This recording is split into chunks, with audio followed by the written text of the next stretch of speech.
Kw'izina rya Data n'irya Mwana n'irya Mutima Mweranda, amen.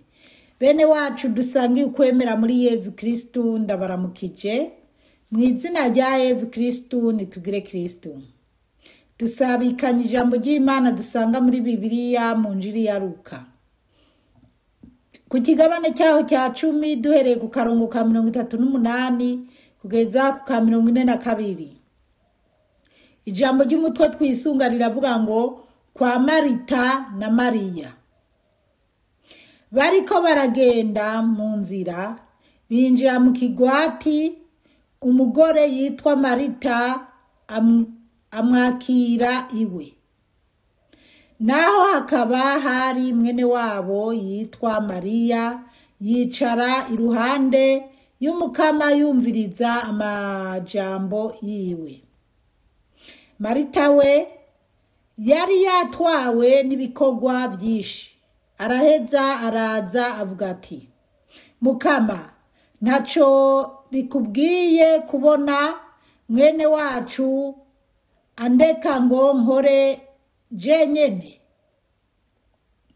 Mubwirize rero aze amfashe. Umukama asubizayo amubwira ati, Marita, Marita, uri mu mwitwarariko wigora muri byinshi, ariko ikintu gikenewe ni kimwe udende. Nkako Mariya yahisemwo ikiruta ibindi atawozokimukurako. Bene wacu muri Kristu Yezu, iri ni jambo ry'Imana. Dushima Imana. Haleluya, amen, haleluya, haleluya, amen, amen. Bana b'Imana, iri jambo ry'Imana riratubwira ngo kwa Mariya no kwa Marita. Kwa Marita na Mariya, ubwo abavukanyi babiri. Akarongo kwa 38 katubwira ngo bariko baragenda mu nzira binjira mu kigwati. Ubwo Yezu yari kumwe n'abigishwa biwe bariko baragenda binjira mu kigwati. Ugiye gusoma guhera ku karongo ka kuri 29 niho umuntu abona Yezu yari karagenda mu Banyasamariya, yari karaja Yerusalemu, mugabo muri Samariya banka no kumwakira kuko ari karaja mu basi babo. Hanyuma ariko abaratubwira rero bariko baragenda mu nzira binjira mu kigwati, umugore yitwa Marita amwakiriwe. Umugore yitwa Marita arakira Yezu. 39 hakavuga ngo naho hakaba hari mwene wabo yitwa Mariya yicara iruhande y'Umukama yumviriza amajambo yiwe. Marita rero yarafise mwene wabo yitwa Mariya, kandi aba birashoboka bakaba ari bashiki ba Lazaro. Ariko reka tubizirikane uko byanditse hano muri Bibiliya. Mariya yicara yumviriza amajambo y'Umukama. Umukama ariko arigisha, hariho abamukurikirana, hari abo bari kumwe, yari kumwe n'abigishwa. Aho Yezu yaba ariko aravuga ijambo ry'Imana, yaba ariko arahumuriza abantu, yaba ariko aravuga inkuru nziza. Rero Mariya aca yicara impande ya Yezu yumviriza inkuru, yumviriza ijambo ry'Imana. Marita nawe ariko arashashana, ariko arateka, ariko aragira ibishoboka byose kugira yakira abashitsi. Imana iduhe kubitahura cyane. 40 akavuga ngo Marita we yari yatwawe n'ibikorwa byinshi. Murumva ko Marita yari yatwawe n'ibikorwa byinshi kugira yakira abashitsi. Araheza araza avuga ati, Mukama, ntaco bikubwiye kubona mwene wacu andeka ngo nkore jenyene.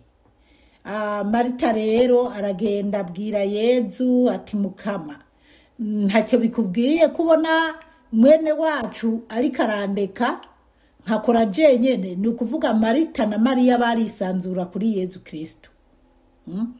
Marita yumva ariko ararega, yariko ararega ati jewe uko vyogenda kose mwene wacu aramvunishije ibikorwa. Ariko nukuraba nyene ibikorwa umuntu aba ariko arakora agahitamwo ibikorwa akora. Reka twumve. Mubwirize rero aze amfashe. Marita ariko aratakambira Yezu ngo abwire Mariya aze amufashe gukora ibikorwa. 41 hakavuga ngo Umukama asubizayo amubwira ati Marita, Marita, uri mu mwitwarariko wigora muri byinshi. Yezu rero acabwira Marita ati Marita, kabira muhamagara ati Marita, Marita, we uri mu mwitwarariko, uri muri byinshi, uri muri byinshi. Mbese abantu mwisi twitwararika byinshi, twitwararika ibintu. Mbaye tubaye turazirikana aha hantu cyane. Banza turabe bana b'Imana ibintu twitwararika. Banza turabe ibintu twitwararika. Umuntu aritwararika ibintu byo mwisa, kumva ibintu byose yobyimarirako. Mwimisi nari mu rugendo. Nari ndi mu Burundi. Rero hari ahantu bashaka kunyaga itongo. Bavuga ko bantu b'Imana burya mwisi ibintu biragoye, kandi nahantu ufitiye titre. Ntumva impamvu boba bariko barashaka kuntwarira ahantu. Mugabo uca usanga abandi bantu bafise uburyo bariko baragerageza kubaka ntibabatwarire amaprasera, bariko baragerageza gukora ibishoboka byose. Rero je nararabye mbona umenga nta kindi kintu ndi bushobore. Ndiyakira ndavuga nti Mana, wewe urabona byose. Aha hantu ndi iwanje mpafitiye amatitre, mpafitiye uburenganzira bwose. Mugabo nyimba bishoboka ko bahanzuruma, jewe aho ngeza mbona ata kindi kintu mbona cyo gukora, kuko sifise amafaranga ngo ce nkora nk'ibyo abandi nabonye bariko barakora. Rero nararabye ndavuga nti jewe mu by'ukuri abandi barambwiye ati gerageza urabe ukuntu wo kubaka ukunuku, wogira ukunuku. Muganyuma naratekereje none ndakura amahera hehe yo kubikora, ndabigenza gute? Ndatata. Ubu rero nariyakiri, navuze ati jewe ibyisi sinzopfa ndabimaze. Ibyisi ninarenguka imbere y'Imana sinzogenda ndabijanye. Ahantu nyimba koko Imana ibona ko bazohanzuruma, nta kundi. Imana naho niyabibona ko izongwanirira ntibazohakorako. Mpaka jewe ndose ububasha bwo kuhubaka nkubaka, canke nkahakorera ibyo nipfuza kuhakorera. Rero abana b'Imana mwisi hari gihe abantu dutwagwa n'ibyisi, kandi umwana nababwiza ukuri. Ndanababwira suko abantu bashaka kunyaga ahantu hanje, canke kunyaga si jeje nyene wenda bonyaga, hari n'abandi bashaka kunyaga. Suko araba Mana, murumva mwisi hari ibintu birenga umuntu. Hari ibintu birenga umuntu. Mugabo mwisi abantu bamaze gutwagwa n'ibyisi, kuko umuntu akumva ati hajya ahantu hanaka mpaka ndahigarurire, hajya ahantu duhiga dukora amanyanga yariyo yose tuhamutware. Biko bana b'Imana baragowa abantu batwara ibintu bitari iby'iwabo. Jewe nageze aho ndavuga neme ni Mana, jewe ndafitiye amatitre saho nibye sinaho nanyanganije umuntu. Nta muntu ari kararira ngo naramunyanganije. Oya, nahantu hanje bwite nironkeye bwite nkoresheje amafaranga yanje. Ariko nyene nuko mw'isi ibintu birahindagurika canke se intwaro zigahindagurika ugaca usanga hariho abaza bashaka kugenda uku abandi ariko bana b'Imana ikintu kihari ntidute umutima ku by'isi ngo twitwararike iby'isi cyane bitubuza amahoro.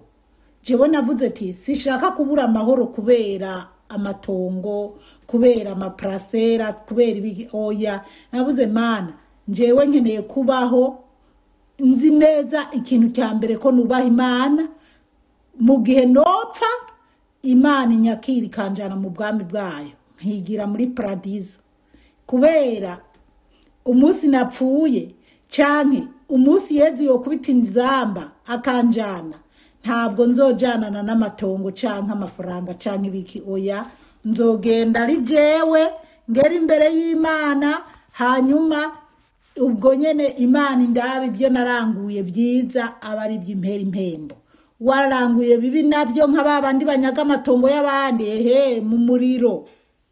Ni mu muriro. Muntu utwara itongo ritari gwawe, muntu utwara inzu itari gwawe, muntu utwara igitoke kitari gwawe, muntu utwara ibintu by'abapfakazi n'imfubyi, ibintu by'abandi, nakazi kawe. Nakazi kawe ntuzobirengukana imbere y'Imana ushaka wogenda bukebuke. Rero Yezu Kristu aratwigisha abandi banezerwa no kumviriza iby'isi, abandi bagakunda iby'isi, mu gihe hari abandi banezerwa no kumviriza ijambo ry'Imana no gukunda. Ijambo ry'Imana duheruka ryatubwira ngo ukunde Umukama Imana yawe n'umutima wawe wose, ukunde na mugenzi wawe, ukunde mugenzi wawe nk'uko wikunda wewe nyene. Ibaze mugenzi wawe uri kuramunyaga itongo, mugenzi wawe erega hari ibintu bimwe bimwe twama twumvisa amatwi canke turabisha amaso nk'uko canke wabyumvishije amatwi ukumva ntibishoboka. Nukuri jewe mw'iyi minsi hari ibintu byinshi nize, mw'iyi minsi hari ibintu byinshi nize, hari ibintu Umukama yamishuriye ndavuga ati ndanumirwa.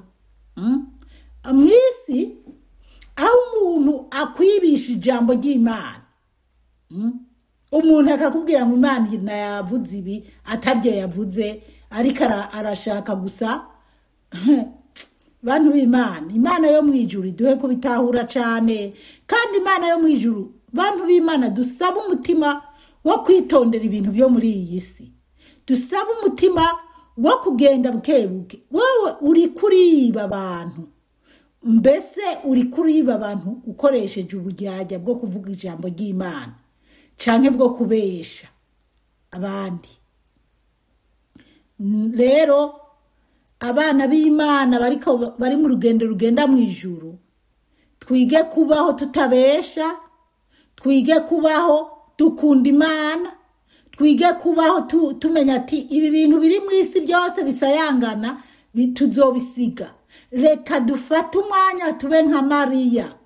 Nka Mariya yumvirije Yezu, akareka kuza gushashana, ariko arateka amafiriti, ariko arateka inyama, agakunda kumviriza Yezu, agakunda kumviriza ijambo ry'Imana.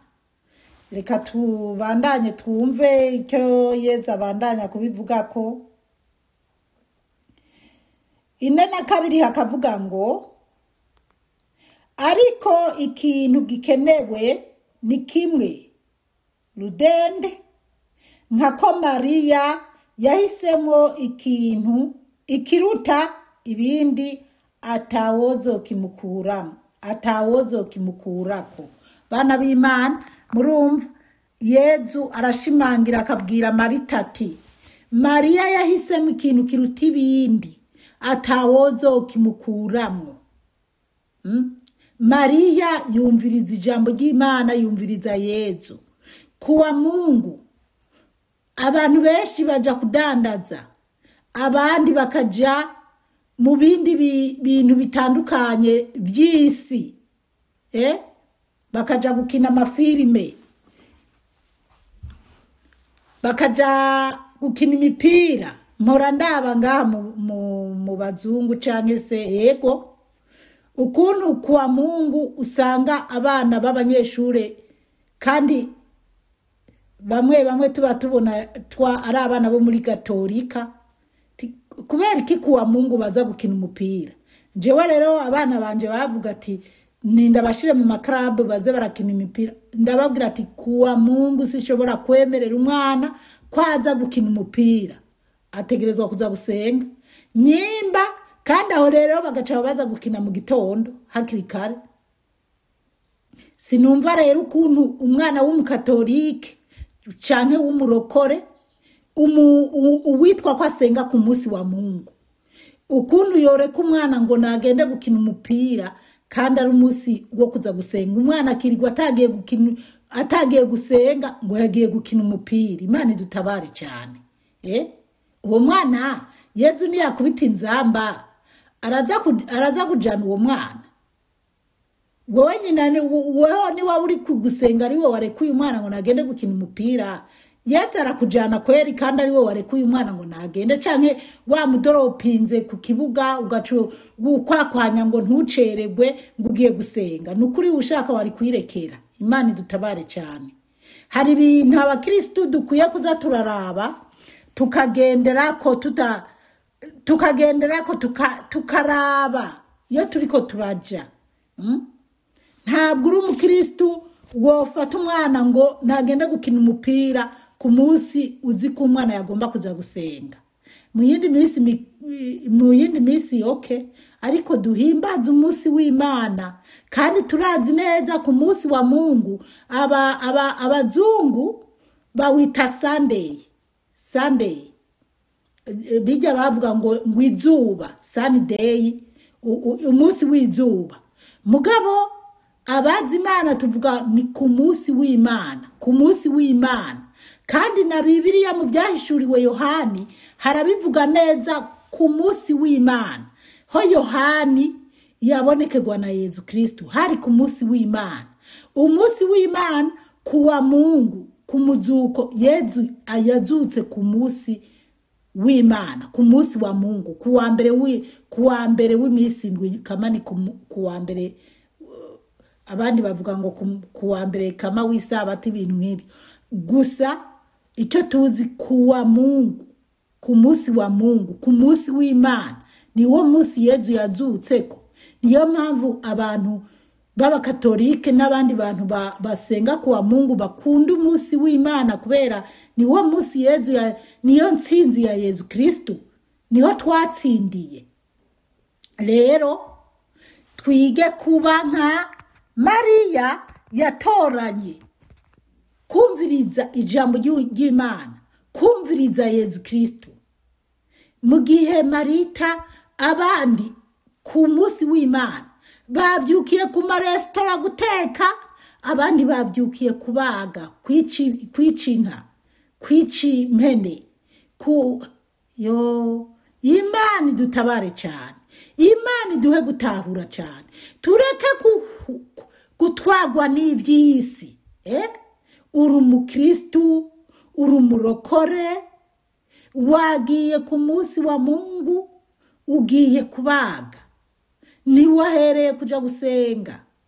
Niwatanguriye. Hariho abantu b'abakristo b'abakatolike n'abarokore usanga amazu yugaye kwa Mungu batadandaza, kabone n'abandi badandaza bavuye gusenga. Ibyo nta kibazo.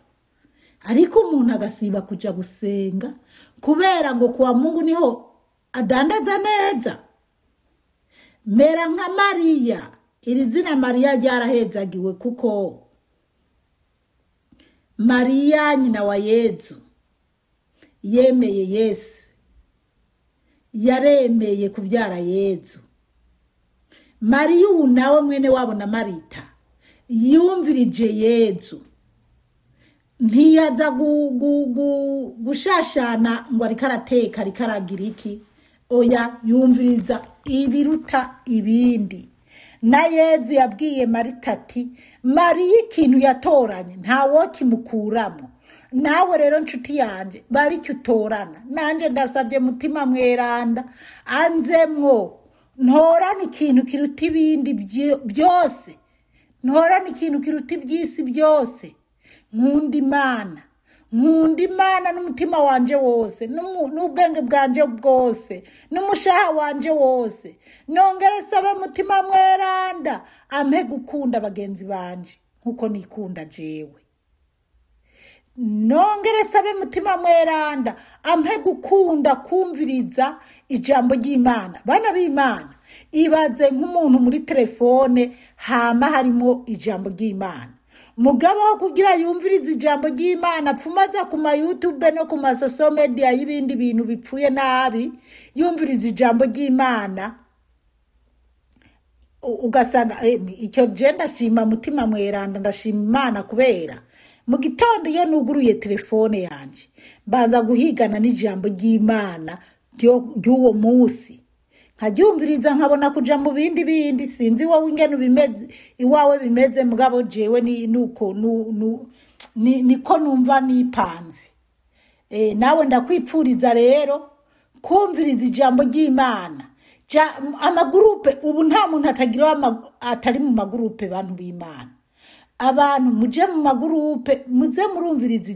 Mu magurupe hariho abantu usanga batandukanye, kumbure harimo n'abandi bikika mukiza, mugabo wowe wumviriza rijya jambo ry'Imana ukure mw'ibyawe canke ucuja muri Bibiliya wisomere canke urondere n'ahandi wo kumva irindi rikunyura.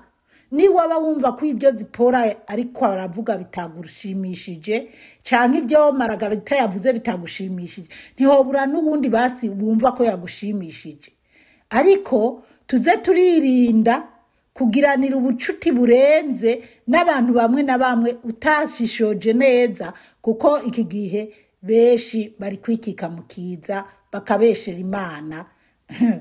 Imana iduhe gutahura cyane. Bana b'Imana, ijambo ry'Imana ry'uyu munsi reka turigarukirize ngaha. Umukama Imana abahezagire cyane, mwarahezagiwe n'Imana. Ku izina rya Data n'irya Mwana n'irya Mutima Mutagatifu, amen.